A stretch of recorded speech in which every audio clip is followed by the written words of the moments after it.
Welcome all of you to the Momentum Classes Rohtak. और आज बेटा हम कर रहे हैं एनसीईआरटी क्लास 10 एक्सरसाइज 8.2, जिसमें क्वेश्चन नंबर 1 आपके पास गिवन है। और क्वेश्चन नंबर 1 के आपको टोटल 5 पार्ट्स आपके पास 6 पार्ट आपके पास गिवन है।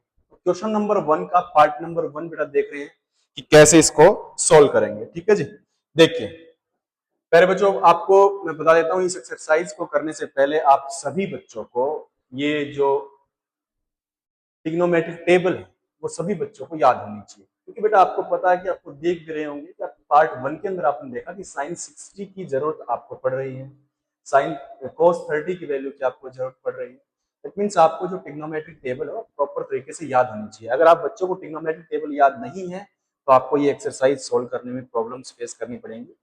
ठीक है, तो सबसे पहले सभी बच्चे उस ट्रिग्नोमेट्रिक टेबल को याद करें, उसके बाद इस एक्सरसाइज को सोल्व करना स्टार्ट करें।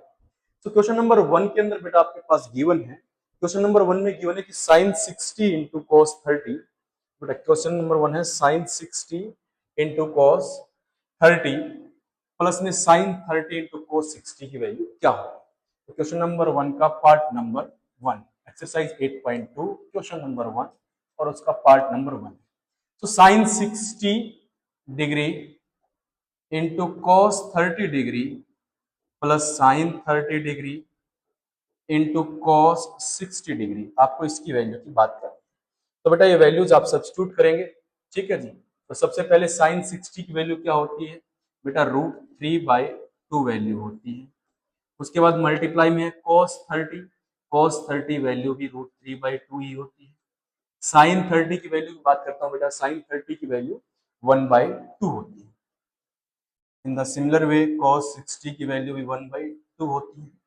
तो आप बहुत ध्यान से देखेंगे बच्चे, तो यहाँ पे ये √3 की √3 से मल्टीप्लाई 3 हो जाएगा और नीचे 2 की 2 से मल्टीप्लाई 4 हो जाएगा। इधर ऊपर 1 की 1 से मल्टीप्लाई 1 हो जाएगा, 2 की मल्टीप्लाई 2 से 4 हो जाएगा। तो जैसे बच्चे में यहाँ पर एलसीएम लूंगा कितना आएगा 4, तो न्यूमरेटर में हो जाएगा 3 + 1, 4/4 आपके पास आंसर कितना आ जाएगा, 1 आंसर आ जाएगा। ये था आपका पार्ट नंबर 1। ऐसे बेटा बात कर लेते हैं पार्ट नंबर 2 की, बात कर लेते हैं सेकंड पार्ट। सेकंड पार्ट में बच्चों आपको क्या गिवन है, सेकंड पार्ट में कह रहा है कि आपके पास 2, ये देखो 10 के ऊपर 2 लिखा हुआ है, इसका मतलब स्क्वायर है, तो 2 टेंजेंट स्क्वायर 45। मतलब मैं इसको कैसे लिखता हूँ, 2 टाइम टेंजेंट 45 डिग्री की जो वैल्यू है उस वैल्यू का ये स्क्वायर है। ठीक है, उस वैल्यू का स्क्वायर है। यहाँ पे जो 2 लिखा हुआ ना, ये वाला 2, ऐसे यहाँ पर जो 2 लिखा हुआ है इसका मतलब क्या है, cos 30 की वैल्यू का स्क्वायर लिखा हुआ है, ये cos 30 की वैल्यू का स्क्वायर है। ऐसे माइनस में साइन 60 डिग्री उसकी वैल्यू का स्क्वायर लिखा हुआ है। आप बस वैल्यूज को पुट कीजिए और क्वेश्चन को सॉल्व करना स्टार्ट कीजिए। तो बेटा यहाँ पर देखिए टेंजेंट 45 की वैल्यू आप टेबल से देखेंगे कितनी होती है, 1 होती है। उसके बाद cos 30 की वैल्यू बेटा 1/√3/2 होती है, उसका स्क्वायर। और साइन 60 की वैल्यू कितनी होती है बेटा, √3/2 उसका स्क्वायर होती है। ठीक है जी, तो यहाँ पे आ जाएगा 2, 2 इंटू 1 का स्क्वायर 1 हो जाएगा। बेटा यार देखो ये दोनों सेम क्वांटिटी, ये तो कैंसिल हो जाएगी, तो 0 हो गए। तो 2 + 0, ये 2 + 0 कितना आंसर आ जाएगा आपके पास, 2 आंसर आ जाएगा। ठीक है ना, तो ये था part number 2 exercise 8.2 question number 1। अब इसके थर्ड पार्ट देखते हैं बेटा। थर्ड पार्ट यहाँ पर है एक्सरसाइज 8.2 का थर्ड पार्ट। ठीक है, थर्ड पार्ट में क्या गिवन है, इसमें कहता है कि आपको cos 45 की वैल्यू बताएं। हाँ बेटा cos 45, तो cos 45 कितना होता है बेटा, 1/√2 उसकी वैल्यू मैंने रख दी। उसके बाद secant 30 क्या होता है बेटा, ये जो cos 30 की वैल्यू होती है उसका उल्टा होता है, रिवर्स होता है। तो cos 30 की वैल्यू आपके पास कितनी होती है, √3/2 होती है, तो उसका रिवर्स हो जाएगा 2/√3 हो जाएगा आपके पास। ठीक है जी, ऐसे ही कोसिकेंट 30 क्या होता है, जो साइन 30 होता है उसकी वैल्यू का रिवर्स होता है। तो साइन 30 की वैल्यू 1/2 होती है, तो उसका रिवर्स कितना हो जाएगा, 2/1 हो जाएगा। अब आपको सिंपल इसका एलसीएम लेना है।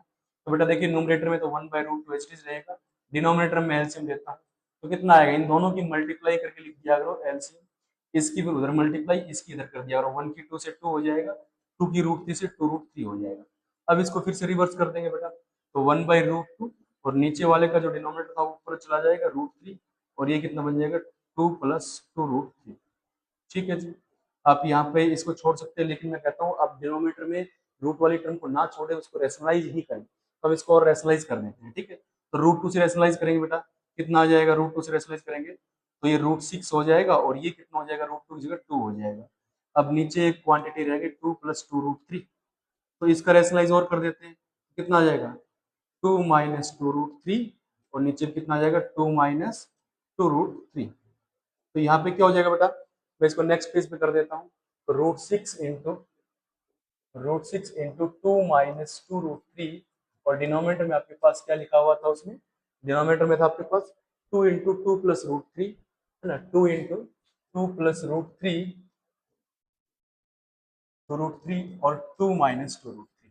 ठीक है जी, तो ये कितना हो जाएगा बेटा √6, ऊपर आपके पास अगर 2 कॉमन ले लो, पहले भी ले सकते थे, कोई दिक्कत नहीं, बाद में ले ले कॉमन। अब नीचे कितना बेटा 2 है ना। अब इनका क्या आएगा a plus B A minus B, कौन सा फॉर्मूला लगेगा a plus B A minus B, आप फॉर्मूला जानते हैं, a plus B A minus B का फॉर्मूला बेटा a square minus B square होता है।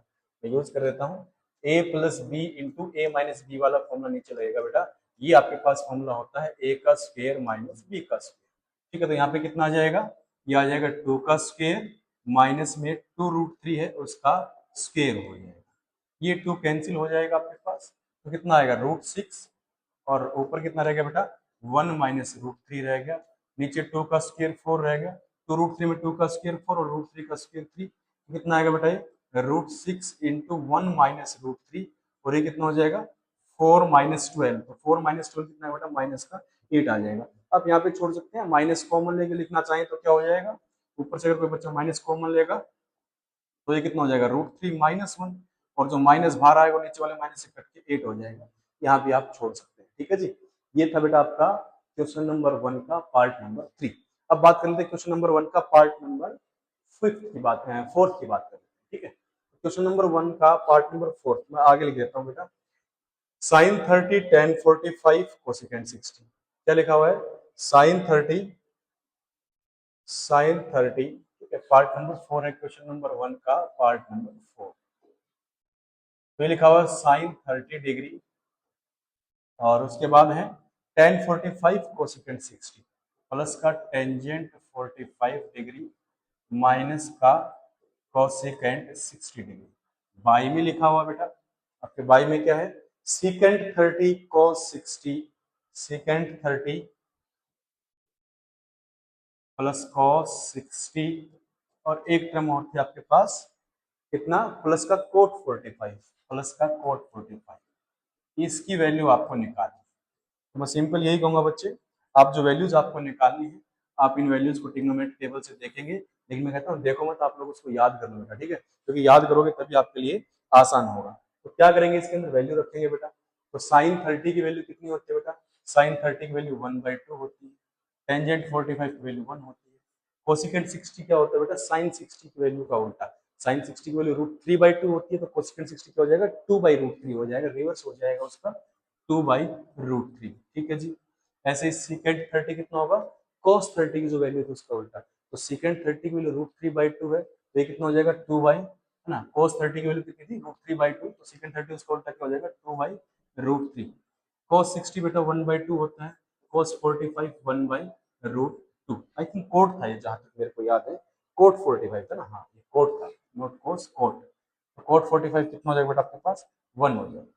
ठीक है जी, ये आपके पास वैल्यूज, तो बहुत ध्यान से देखिए बेटा, एलसीएम ले लेते हैं न्यूमरेटर, और न्यूमरेटर का एलसीएम देखो क्या आएगा, न्यूमरेटर का एलसीएम क्या आएगा भाई 2√3, नीचे वाले दोनों टर्म्स को मल्टीप्लाई कर दिया, उसको उधर भेज दिया, कितना आ जाएगा √3, यहाँ पे कितना आएगा, यहाँ पे आएगा बेटा 2√3, और यहाँ पे कितना आ जाएगा 4 आ जाएगा, ऐसे डिनोमिनेटर का एलसीएम भी सेम 2√3 आएगा, तो इधर कितना हो जाएगा बेटा, वो टर्म्स कितनी हो जाएगी आपके पास, वो टर्म 4 हो जाएगी, इधर कितना आएगा 2√3 आएगा, यहाँ माइनस का √3 आ जाएगा, ये क्वांटिटी इससे कैंसिल हो जाएगी। ठीक है जी, अब इसके बाद क्या करना बेटा, आपके पास टर्म्स क्या आ गई, आपके पास अभी टर्म आ चुकी है भाई। ठीक है, तो इसका क्या करना है, अभी हम लिख देते हैं, इसमें रेशनलाइज करने की जरूरत पड़ती है, रेशनलाइज कर लेंगे। ध्यान से देखो, पहले तो बेटा सबसे पहले तो √3 में 2√3 ऐड करेंगे, कितना हो जाएगा 3√3 हो जाएगा। ठीक है, -4, नीचे कितना है 4 प्लस 2√3 में से एक √3 जाएगा तो केवल √3 बचेगा। अब डिनोमिनेटर वाले में कहता है, डिनोमिनेटर में रूट हम नहीं छोड़ते हैं, अच्छा नहीं लगता मैथ्स के अंदर, डिनोमिनेटर सिंप्लीफाइड रहे तो बढ़िया रहता है, तो इसका रेशनलाइज कर देंगे बेटा, क्या कर देंगे इसका रेशनलाइज कर देंगे, तो अगली स्टेप में मैं इसका रेशनलाइज कर रहा हूँ, तो कितना रेशनलाइज करेंगे, तो 4 माइनस √3, और यहाँ पे 4 माइनस √3, तो ऊपर वाली टर्म्स को मल्टीप्लाई करके लिखेंगे भाई, ऊपर वाले ब्रैकेट्स को आप मल्टीप्लाई कर लेंगे, समझदार है आप, ठीक है। और नीचे आपका फॉर्मूला लग जाएगा a plus B A minus B वाला। तो ऊपर मल्टीप्लाई करेंगे, देखो 3√3 किससे करेंगे, कितना आएगा 12√3। फिर उसकी नेक्स्ट हम से करेंगे बेटा, है ना। तो ये कितना हो जाएगा, √3 की √3 से 3, एक 3 ऑलरेडी था, तो माइनस का 9, इस करेंगे तो माइनस का 16, और फिर लास्ट वाला माइनस में प्लस का 4√3। नीचे हो जाएगा ए स्क्वेयर माइनस बी स्क्वेयर हो जाएगा, नीचे क्या आ जाएगा बेटा, ए स्क्वेयर माइनस बी स्क्वेयर। क्या आएगा बेटा यहाँ पे, 4√3 12√3 कितना आ जाएगा 16√3, और -9 और -16 कितना आएगा बेटा, माइनस का 25। डिनोमीटर में कितना हो जाएगा 16 -3 कितना आएगा 13 आएगा, तो आएगा 16√3 -25 बाय में 13। ये आपके पास क्या हो गया बेटा, आपका पार्ट नंबर जो 4th था उसका जवाब हो गया, ठीक है। अब मैं बात करता हूँ पार्ट नंबर 5th की, ठीक है जी। पार्ट नंबर 5th की बात करता हूँ, तो 4th आई होप आप बच्चों को समझ में आ गया होगा। 4th पार्ट में नॉर्मल वैल्यूज को सब्स्टिट्यूट करना, बेटा नॉर्मल वैल्यू को सब्स्टिट्यूट करना है, एलसीएम लेना है। लास्ट में जो टर्म आती है उसमें डिनोमिनेटर में रूट नहीं छोड़ते हैं, उसको रेशनलाइज करके लिख देते हैं, और कुछ नहीं, बिल्कुल बेसिक बातें हैं। 8th 9th के मल्टीप्लाई डिवाइड आपके यूज हो रही है, बस ध्यान रखना स्क्वायर रूट की टर्म स्क्वायर रूट से मल्टीप्लाई होती है तो स्क्वायर रूट हट जाता है, बेसिक सी बात का ध्यान रखना। और ये भी आप ध्यान रखना कि स्क्वायर रूट का स्क्वायर करते हैं तो 2 से स्क्वायर रूट, स्क्वायर से मतलब स्क्वायर से स्क्वायर रूट कैंसिल हो जाता है, बेसिक बेसिक बात है आपकी, ठीक है जी। अब यहाँ पार्ट 5 के अंदर मैं आ जाता हूँ बेटा। पार्ट 5 के अंदर क्या लिखा हुआ, पार्ट 5 में लिखा हुआ है कि 5 टाइम कोस स्क्वायर 60 की वैल्यू, प्लस में 4 टाइम सीकेंट स्क्वायर 30 की वैल्यू, और माइनस में 10 स्क्वायर 45, ठीक है। तो पार्ट 5 का जवाब मैं यहीं पर दे देता हूँ। तो वैल्यू रखते हैं 5 टाइम, बेटा ये क्या मैंने कहा था, ये स्क्वायर का मतलब क्या होता है, cos 60 की वैल्यू का स्क्वायर, क्या मतलब है, cos 60 की वैल्यू का स्क्वायर है, ठीक है। तो cos 60 की वैल्यू आप बच्चे जानते हो, sin 30 की जो वैल्यू होती है, ठीक है, वही होती है। तो कितनी होती है 1/2 उसका स्क्वायर, प्लस 4 टाइम, ये क्या है सीकेंट 30 की वैल्यू का स्क्वायर। अब भाई सीकेंट 30 की वैल्यू क्या होती है, सीकेंट 30 की वैल्यू वो होती है जो आपका cos 30 की वैल्यू होती है, उसका रिवर्स होता है। और cos 30 की वैल्यू कितनी होती है, वो आपकी √3/2 होती है, तो उसका रिवर्स कितना हो जाएगा 2/√3 हो जाएगा, ठीक है। माइनस में टेंजेंट 45 का स्क्वायर, तो टेंजेंट 45 की वैल्यू 1, उसका स्क्वायर, और उसके डिनोमिनेटर में साइन स्क्वायर 30, तो बेटा साइन 30 की वैल्यू का स्क्वायर, तो साइन 30 कितना होता है 1/2 होता है, उसकी वैल्यू का स्क्वायर आपको लिखना है, उसकी वैल्यू का स्क्वायर लिखेंगे। उसके बाद है बेटा cos 30 की वैल्यू का स्क्वायर, cos 30 की वैल्यू होती है √3/2, उसका क्या है बेटा स्क्वायर, ठीक है। तो क्या आ जाएगा यहाँ पे, तो ये देखो 1/2 का स्क्वायर कितना 1/4 है, तो ये तो 5/4 हो जाएगा, प्लस में ये कितना आएगा 4/रूट से स्क्वायर करेंगे तो कितना 3 आएगा, और 2 का स्क्वायर कितना हो जाएगा 4। बेटा फिर देखो ध्यान से, 2 का स्क्वायर 4 हो जाएगा और √3 का स्क्वायर 3 हो जाएगा आपका, ठीक है, क्योंकि स्क्वायर है तो रूट हट जाता है। तो 4/3 है और मल्टीप्लाई में 8 है तो कितना आएगा 8/3, ठीक है जी। माइनस में 1 का स्क्वायर 1 हो गया, ठीक है, इधर 1/2 का स्क्वायर 1/4, यहाँ पे फिर 3/2 का स्क्वायर कितना हो जाएगा बेटा √3 का स्क्वायर 3 हो जाएगा, 2 का स्क्वायर 4 हो जाएगा, 3/4। बहुत ध्यान से आप इसके अंदर देखेंगे, बहुत ध्यान से आप देखेंगे, बहुत ध्यान से इस बात को ऑब्जर्व करेंगे बेटा, कि आप यहाँ देख पाएंगे कि जो वैल्यू है ना, जो वैल्यू आपकी, ये जो वैल्यू आप बहुत ध्यान से देखो, ये ना आपका, मैं इसको नेक्स्ट पेज पे लिखूं, मैं यही लिख दूं, थोड़ा सा इसकी सिस्टमेटिक सिमेट्री देखो, ध्यान से देखो। डिनोमिनेटर के अंदर क्या हो जाएगा, एलसीएम लेंगे तो 4 आएगा, तो 1 + 3 हो जाएगा, और ऊपर एलसीएम में कितना आएगा 12 आएगा, तो कितना आएगा 15 + 8 4 जा 32 और -12। तो बेटा ये देखो 4 से 4 ये कैंसिल हो गया, इधर ही ये इधर ही कैंसिल हो गया, डिनोमिनेटर वाली चीज नीचे 1 हो गई, ठीक है। ऊपर एलसीएम 12 आया, देखो मैंने कहा था कुछ नहीं करना, नीचे वालों को मल्टीप्लाई कर लिया करो, फिर 12 को 4 से डिवाइड किया 3 आता है, 3 ऊपर मल्टीप्लाई हो गया 15 आ गया, फिर 3 को 12 से डिवाइड किया तो 4 आया, तो 4 ऊपर 8 से मल्टीप्लाई हो गया 32 हो गया, इधर 12 एज चला गया, ठीक है। तो ये आपके पास क्या आएगा सोल्व होकर बेटा, इधर आपको इसको सिंप्लीफाई करने की कोशिश करेंगे तो ये चीज क्या आएगी, मैं इधर लिख देता हूँ इसको, ये पार्ट आया आपके पास 15 + 32 -12, और बाई में कितना आया, बाई में 12, बस ये आया। तो ऊपर सिंप्लीफाई कर लेंगे बेटा, यहाँ कितना बचेगा, प्लस का 3 बचेगा, इसको दे देंगे, प्लस का 3 तो कितना है 35 आ गया, 35/12, ठीक है। तो आप मिस्टेक का थोड़ा बहुत छोटा मोटा ध्यान रखें प्लस माइनस का, ठीक है जी। तो ये था आपका 8.2 के, हमने कितने पार्ट कर लिए हैं, 5 पार्ट हो गए क्वेश्चन नंबर 1 के। उसके बाद हम बात करेंगे भाई नेक्स्ट 8.2 का क्वेश्चन नंबर 2। अब क्वेश्चन नंबर 2 आपको देखो बहुत अच्छे से दिया, सेम आपकी ट्रिग्नोमेट्री ऐसी दे रखी है एनसीईआरटी के अंदर, आप ओपन करके देखेंगे तो, है ना। इसमें क्या दे रखा है, ये कहता है कि करेक्ट ऑप्शन को बताएं और अपने आंसर को जस्टिफाई करें, आंसर करेक्ट बताएं और अपना आंसर को जस्टिफाई करें। तो पहला पार्ट है 2 टाइम टेंजेंट 30 और बाई में 1 प्लस टेन स्क्वायर 30 की वैल्यू क्या होगी।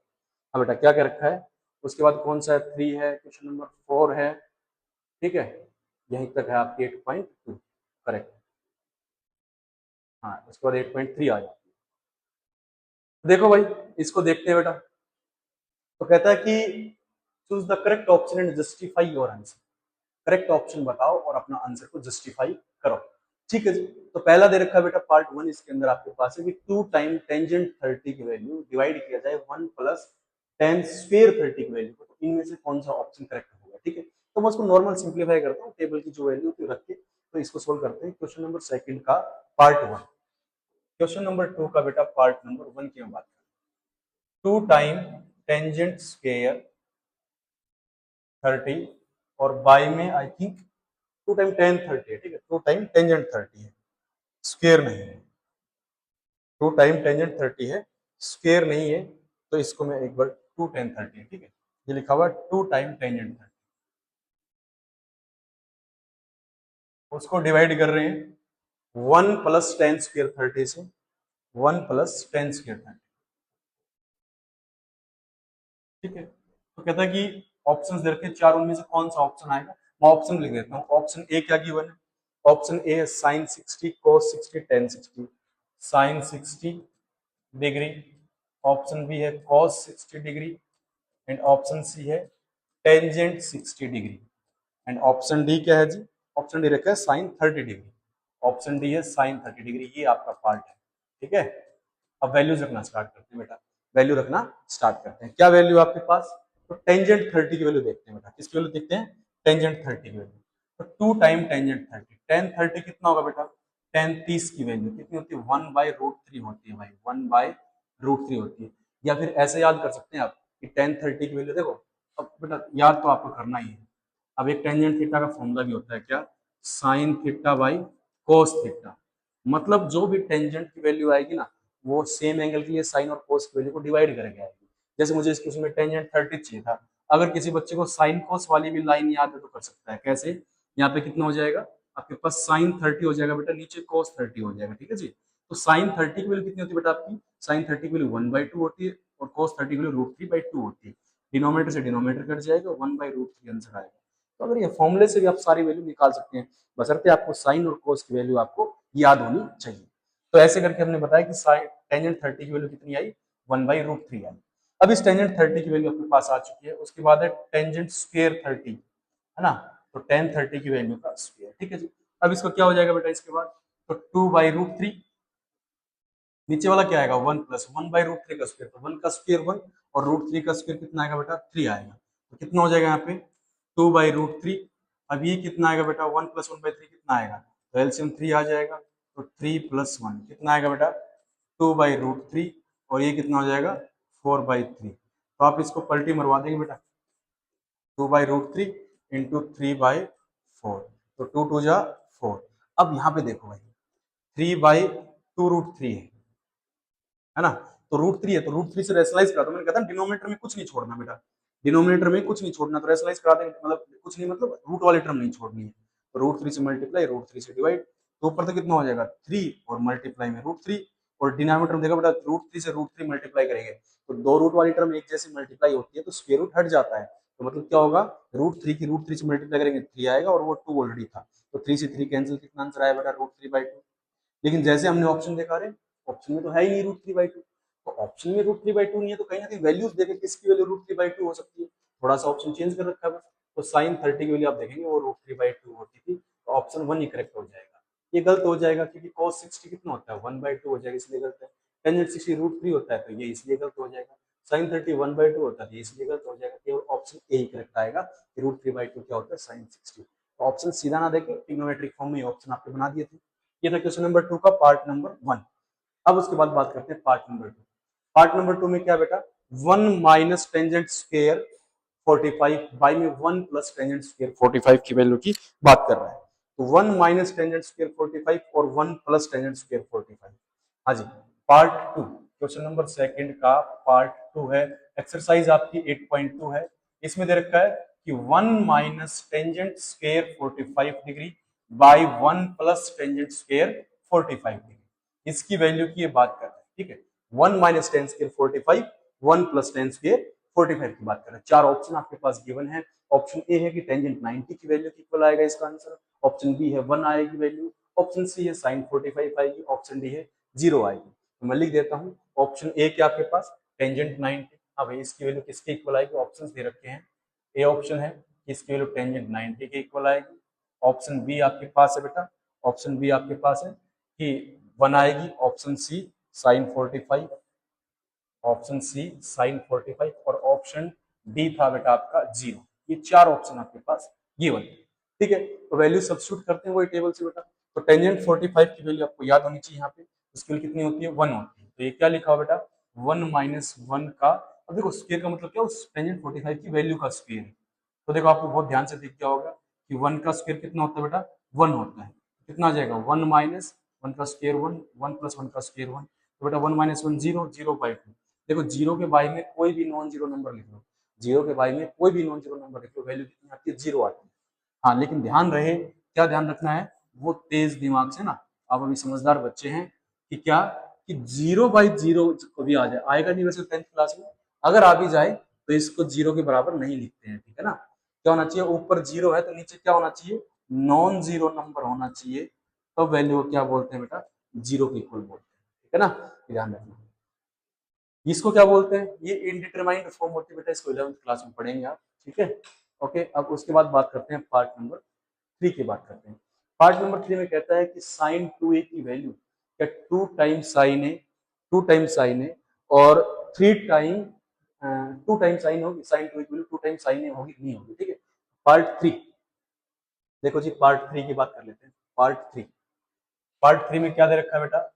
पार्ट थर्ड है ये, क्वेश्चन नंबर 2 का, एक्सरसाइज 8.2 का। कहता है कि साइन 2a को क्या 2 टाइम्स साइन ए लिख सकते हैं? मतलब बेटा इधर ये जो 2a है ना, इधर ये जो 2a लिखा हुआ है, ये एंगल के साथ मल्टीप्लाई में करके लिखा हुआ है। कहते हैं क्या एंगल में से 2 बाहर आ जाता है क्या ऐसे? तो कई बच्चे मानते हैं ऐसे आ जाता है, लेकिन ऐसा नहीं होता है। लेकिन ये क्या कह रहा है कि ऐसा क्या ए लिया जाए कि ये ट्रू हो जाए। चार ऑप्शन दे रखे, कौन सा ए लिया जाए कि ट्रू हो जाए। चार ऑप्शन क्या दे रखे हैं, तो इसको बाई ऑप्शन से करेंगे इस क्वेश्चन, ठीक है। वैसे ये होता नहीं है, लेकिन कुछ एक वैल्यू के लिए सही हो जाता है। ऑलवेज नहीं होता है, कुछ एक वैल्यू के लिए सही हो जाता है। ऑप्शन ए पूछा है क्या, अगर ए की जगह 0 ले लें, और उसने क्या पूछा था, ए क्या ले कि साइन 2a की वैल्यू 2 टाइम्स साइन ए के बराबर आ जाए। तो ऑप्शन ए है क्या 0 डिग्री, ऑप्शन बी है 30 डिग्री। अभी ऑप्शन बी है क्या 30 डिग्री ले ए की वैल्यू, तब ट्रू हो सकता है। ऑप्शन सी है क्या 45, ऑप्शन डी है 60। ऑप्शन सी है क्या 45 डिग्री ली जाए, एंड ऑप्शन डी है क्या 60 डिग्री वैल्यू को लिया जाए। ये आपसे जानने की कोशिश कर रहा है इसके अंदर। तो बाई ऑप्शन इस क्वेश्चन को बेटा हम करेंगे। तो बाई ऑप्शन करते हैं इस क्वेश्चन को, तो क्या आएगा देखो जी। हाँ बेटा, क्या आएगा? तो पहले लेट अस चेक कि ऑप्शन ए करेक्ट, इस बात को मान लेते हैं। तो ऐसा होना चाहिए कि साइन 2 टाइम 0 डिग्री, है ना, ए की जगह क्या रख दिया? 0 डिग्री रख दिया, इज इक्वल टू 2 टाइम ए की जगह कितना रख दिया? 0 डिग्री। तो 2 की 0 से मल्टीप्लाई कितना आ जाएगा बेटा? 0 डिग्री आ जाएगा। 2 टाइम साइन 0 डिग्री। आप जानते हैं कि साइन 0 की वैल्यू 0 होती है, तो 2 मल्टीप्लाई 0, तो 0 इक्वल टू 0। ये सही हो गया, ये तो करेक्ट हो गया। ए की वैल्यू 0 के लिए ये फॉर्मूला सही है, ठीक है। तो मतलब हाँ कि ये वैल्यू कब सही है? जब ए की वैल्यू 0 डिग्री होगी, तो ऑप्शन ए करेक्ट हो जाएगा। बाकी के लिए चेक करने की जरूरत ही नहीं है। जब ऑप्शन सिंगल करेक्ट ऑप्शन था, उसमें से एक ठीक हो गया तो सही बात है। ध्यान दे बेटा, एक्चुअल फॉर्मूला क्या होता है? एक्चुअल फॉर्मूला आप पढ़ेंगे 11th क्लास के अंदर ट्रिग्नोमेट्री में, कि साइन 2a का एक्चुअल फॉर्मूला क्या होता है। साइन 2a का जो एक्चुअल फॉर्मूला होता है वो होता है 2 टाइम्स साइन ए, लेकिन साथ में एक मल्टीप्लाई में और आ जाता है कॉस ए। मतलब ये एंगल का आधा हो जाता है भाई। इधर जो भी एंगल होता है उसका हाफ लिखा जाता है, आधा एंगल। तो देखो 2a का आधा कितना है? ए है ना। तो एंगल कितना लिखा जाता है? 2a की जगह ए डिवाइड हो जाता है, और दो आ जाते हैं साइन और कोस, और 2 मल्टीप्लाई में आ जाते हैं, ठीक है। तो ये था आपका part number 3, question number second के थर्ड पार्ट का, ठीक है जी। उसके बाद बेटा हम बात कर लेते हैं पार्ट नंबर 4 की। तो पार्ट नंबर 4 में क्या दे रखा है? कहता है कि 2 time, 2 time tangent 30, 2 time tangent 30। देखो जी, क्या दे रखा है? 2 टाइम टेंजेंट 30, ठीक है जी। 2 टाइम टेंजेंट 30 बाई में 1 minus ten square 30। Question number second का part number 4। 2 time tangent 30 degree, और बाई में क्या वैल्यू है, बाई में वैल्यू आपके पास 1 minus ten square 30, 1 minus ten square 30 की वैल्यू, 1 माइनस टेन स्क्र 30। कहता है इसकी वैल्यू क्या है, चार ऑप्शन आपके पास है। ऑप्शन ए क्या गिवन है, cos 60 sin 60 tan 60। हाँ भाई, ऑप्शन ए है cos 60, ऑप्शन बी है sin 60, ऑप्शन सी है टेंजेंट 60, एंड ऑप्शन डी है आई थिंक साइन 30 लिखा हुआ था, साइन 30। इनमें से किसके इक्वल, ठीक है जी, साइन 30। बहुत सही है भाई। अब हमें क्या करना बेटा, सिंपल आपको इसको सिंप्लीफाई करना, जो वैल्यूज उनको रख के, ठीक है, तो वैल्यू रखते हैं। ध्यान रखना इसका ऑप्शन भी आप देखना न्यूमेरिकल वैल्यू जाएगी, फिर आपको देखना होगा किसके इक्वल हो सकता है। तो वैल्यू रखते हैं भाई 2 टाइम, है ना, टेंजेंट 60, तो कितना आएगा टेंजेंट 60 भाई, टेन 60 की वैल्यू हो जाएगी बेटा आपके, सॉरी टेंजेंट 30 की वैल्यू कितनी हो जाएगी, 1 बाई स्क्वायर रूट 3, ठीक है, बाई में 1 माइनस, अभी वैल्यू कितनी है भाई उसके बाद, नेक्स्ट आपकी 1 माइनस टेन स्क्वायर 30 डिग्री, तो इसमें टेन 30 की वैल्यू का स्क्वायर करना है, तो टेंजेंट 30 की वैल्यू कितनी हो जाएगी बेटा, 1 बाई स्क्वायर रूट 3 का स्क्वायर। किसी बच्चे को अगर इस बात में दिक्कत हो रही है स्क्वायर वाली टर्म्स में, तो बता देता हूँ बेटा, 1 बाई रूट 3 है ना, ये इसका स्क्वायर कैसे होता है, तो क्या होता है, न्यूमरेटर वाली जो चीज होती है उसका स्क्वायर हो जाता है, और डिनोमिनेटर में जो चीज होती है उसका स्क्वायर हो जाता है। इसमें ध्यान रखिए 1 का स्क्वायर तो 1 आ जाएगा, लेकिन क्या होता है 2 से स्क्वायर रूट कैंसिल हो जाता है, तो ये 3 आता है। इस बात में किसी बच्चे को दिक्कत नहीं होनी चाहिए। और कभी कभी मैं बीच बीच में यूज होता है, जैसे मान लीजिए रूट 3 है और मल्टीप्लाई में फिर से रूट 3 आ जाता है, तो क्या करना होता है बेटा, सेम चीज है ना, तो ये मान के चलिए हट जाता है, तो ये 3 आता है, इसका आंसर क्या आता है, 3 आता है। या फिर कई बच्चे क्या करेंगे, सर ऐसे लिख के इसको रूट 3 का 2 बार है, हाँ भाई 2 बार है, बेस सेम रूट 3 है, बेस पर पावर ऐड होकर कितना हो जाएगा, 2 हो जाता है, मतलब रूट 3 का स्क्वायर लिख सकते हैं इस चीज को, फिर 2 से रूट काट देते हैं, फिर 3 आ जाता है। तो मतलब 2 बार अगर रूट 3 मल्टीप्लाई में है तो उसकी वैल्यू क्या आती है, रूट हट जाता है, सिंपल 3 बन जाता है। ये बेसिक चीजें हैं जो आपको पता होनी चाहिए, ठीक है ना। तो इस क्वेश्चन के अंदर यही है, 1 बाई रूट 3 का स्क्वायर की वैल्यू कितनी आएगी भाई आपके पास, 1 बाई 3 आएगी। तो ऊपर मल्टीप्लाई कर दो भाई इधर, तो कितना आ जाएगा, ये तो 2 बाई स्क्वायर रूट 3 हो जाएगा, और नीचे कितना आ जाएगा 1 माइनस, ये कितना आ जाएगा बेटा 1 बाई 3 आ जाएगा, मैंने बताया ना 1 बाई रूट 3 का स्क्वायर क्या आएगा, 1 बाई 3 आएगा। अब आप इन क्वांटिटीज का एलसीएम ले लेंगे, क्या लेंगे भाई, एलसीएम लेंगे, तो एलसीएम लेते हैं, तो भाई इसको 1 लिख लेते हैं, तो डिनोमिनेटर का पहले एलसीएम ले लेते हैं। डिनोमिनेटर का एलसीएम क्या आएगा, इन दोनों की मल्टीप्लाई कर लो, आसान है ये, 3 की उधर मल्टीप्लाई कर दो, 3 माइनस तो माइनस आ जाएगा, इसकी 1 से 1, इधर एलसीएम लेने की जरूरत है नहीं क्योंकि टर्म्स एक आपके पास। अब ये क्या लिखेंगे इसके बाद इसको, ये 2 बाई रूट 3, और डिनोमिनेटर में कितना आ जाएगा भाई, 3 माइनस 1 2 बाई 3। अब बेटा इसको क्या करेंगे, रिवर्स कर देंगे, क्या करेंगे इस चीज को रिवर्स कर देंगे, तो ये है 2 बाई रूट 3, और इसका रिवर्स करेंगे तो क्या आएगा, ऊपर 3 चला जाएगा, 3 बाई, तो ये आपके पास कितना हो गया भाई, 6 बाई 2 रूट 3।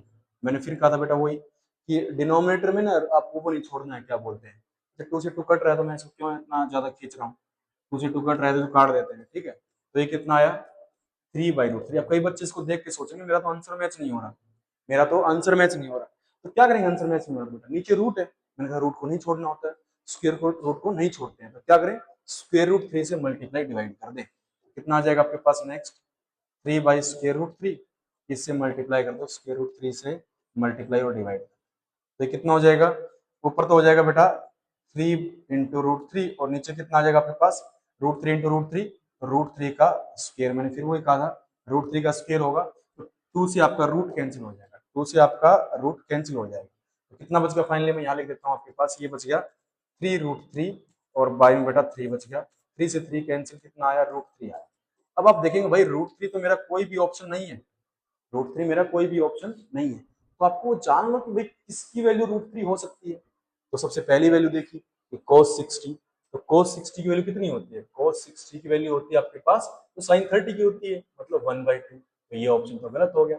अगला देखते हैं sin 60, तो sin 60 किसकी वैल्यू होती है भाई, sin 60 की वैल्यू √3/2 होती है, तो √3/2 तो मेरा आंसर तो नहीं है, √3 है केवल, तो ये वाला गलत हो जाएगा।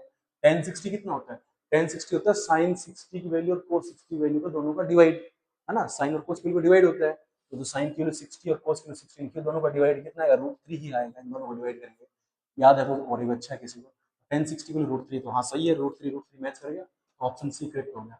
आगे वाले को चेक करने की जरूरत नहीं है क्योंकि भाई सिंगल करेक्ट क्वेश्चन है, अगले वाले को चेक करने की जरूरत नहीं है, और करें तो भी आप देख लो साइन 30 की वैल्यू कितनी होती है, साइन 30 की वैल्यू बेटा 1/2 होती है, मतलब ये वाला गलत हो जाएगा। तो ऐसे करके आपका क्वेश्चन नंबर सेकंड का पार्ट नंबर 4 आपका खत्म होता है। ठीक है, अब उसके बाद पीछे हम चलते हैं, देखते हैं यार।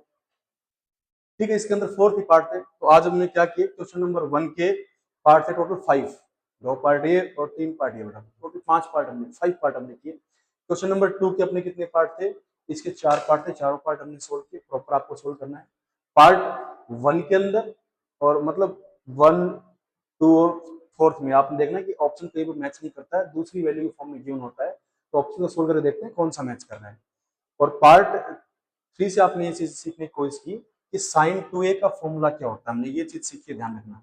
साइन 2a का फॉर्मूला सीखा है पार्ट 3 से, 11th में पढ़ेंगे साइन 2a का फॉर्मूला क्या होता है, 2 times sign A into cos A होता है, इस बात को ध्यान रखेंगे। ठीक है, तो ये आज हमने सीखा, ये चीजें जानी, तो यहाँ पर अपना खत्म होता है भाई। ठीक है, उसके बाद क्वेश्चन नंबर 3 नेक्स्ट वीडियो के अंदर हम डिस्कस करेंगे। आई होप आप बच्चों को बहुत अच्छे से समझ में आया होगा। अगर किसी भी बच्चे को कोई भी डाउट होता है तो कमेंट करके हमें बता सकता है, नेक्स्ट वीडियो में कोशिश करेंगे उस डाउट को डिस्कस करें। अगर आप बच्चों आपको समझ में आया, आपको अच्छा लगा है, तो वीडियो को अपने जिस दोस्त को जरूरत है उस पर भेजें। और बेटा इसको क्रैमिंग नहीं करनी है, बात को समझना है। कोई वीडियो चलाई आपने, रफ नोट में क्वेश्चन सोल्व कर करके देखे, उसके बाद आप फेयर में कर सकते हैं। कई बच्चों की हैबिट होती है कि डायरेक्ट वीडियो को स्टार्ट किया और फेयर में करने लग जाते हैं, उससे आप सीख नहीं पाएंगे, सिर्फ कॉपी पेस्ट करते रह जाएंगे। इसलिए आप क्या करें, पहले समझें, रफ में सोल्व करें, उसके बाद देन अपनी फेयर में करें। ठीक है, आई होप आप बच्चों को बहुत क्लियर हो गया होगा मैं क्या कहना चाह रहा हूँ। Thank you so much.